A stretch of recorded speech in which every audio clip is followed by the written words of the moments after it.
barakatuhu. Muna muku fatan alkhairi da fatan zuwa wannan feji namu mai albarka.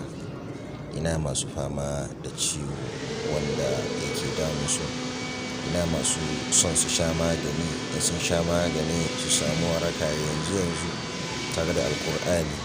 Ina masu son waɗanda suke so su dace da waraka ta alkur'ani da albarka ta alkur'ani. Ina masu so su sami shifa'i da wajen Rabbu subhanahu wa ta'ala.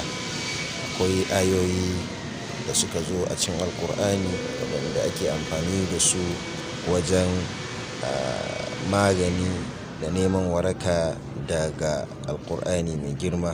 Kuma shi ƙur'ani dukkaninsa waraka ne, dukkaninsa dacewa ce, dukkaninsa waɗannan ayoyi ana karanta su domin samun waraka.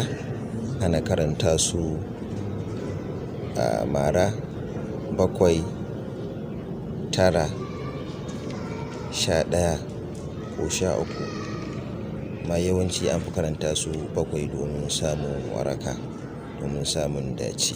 Waɗannan ayoyi su ne farko ita ce bismillahirrahmanirrahim wa idha maridtu fa huwa yashfin, aya ta 80 suratul shu'ara.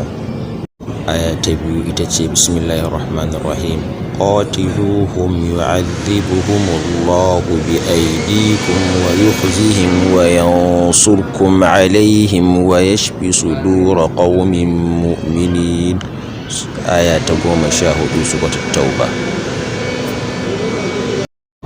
Aya ta 3 ita ce bismillahirrahmanirrahim ثم كلي من كل الثمرات فاسلكي سبل ربك ذللا يخرج من بطونها شراب مختلف ألوانه فيه شفاء للناس إن في ذلك لآيات لقوم يتفكرون. آية 69 سورة النحل.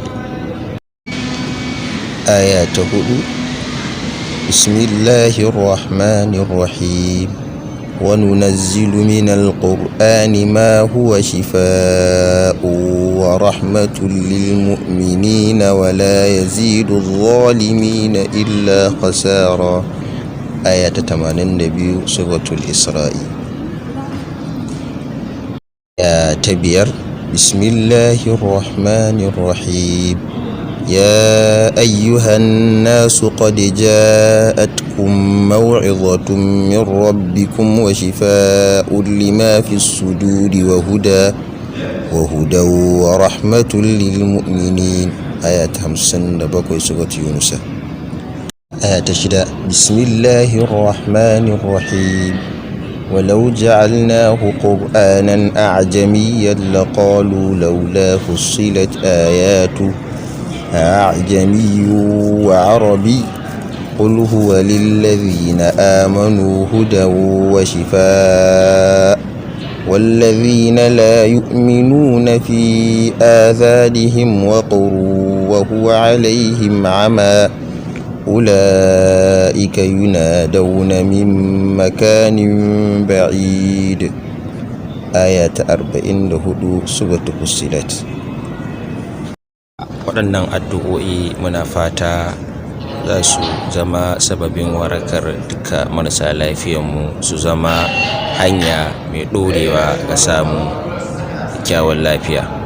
Muna ba da shawara cewa idan mutum yana shan magani irin na bature ko na gargajiya, ba laifi ba ne ba ya haɗa da waɗannan ayoyi sau 7 domin samun waraka gamsasshiya.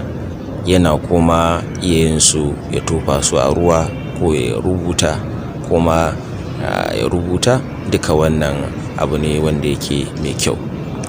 Kuma muna ƙoƙarin mu ba da nasiha ga 'yan uwa cewa babban hanyoyi na yin addu'a da samun waraka shine bayan wannan addu'o'i da muka riga muka faɗa, addu'o'i da muka riga muka zayyana, to ya riga ya kamata 'yan uwa a bibi lokuta na addu'a da muke aka riga aka sani, wanda za mu riga saka a cikin wannan link namu ga wanda ba su sani ba, da kuma abubuwan da suke jawo karɓar addu'a cikin ƙanƙanin lokaci, wanda su ma za mu saka link ɗin bidiyon su a nan gaba, da kuma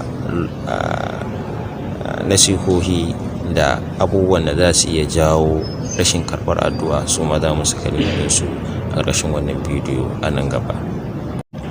Muna fata 'yan uwa za su taya mu da addu'a da wannan aiki da muka ɗauko, kuma su karfafe mu da yiwa danna alamar like da subscribe ga wannan bidiyo namu, sannan kuma su kokarin sharing din wannan bidiyo da kuma sauran bidiyoyinmu domin samun amfana da samun waraka da samun amfanuwar dukkan al'ummar musulmi.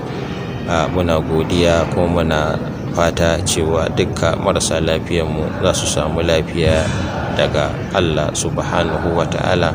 Mun gode.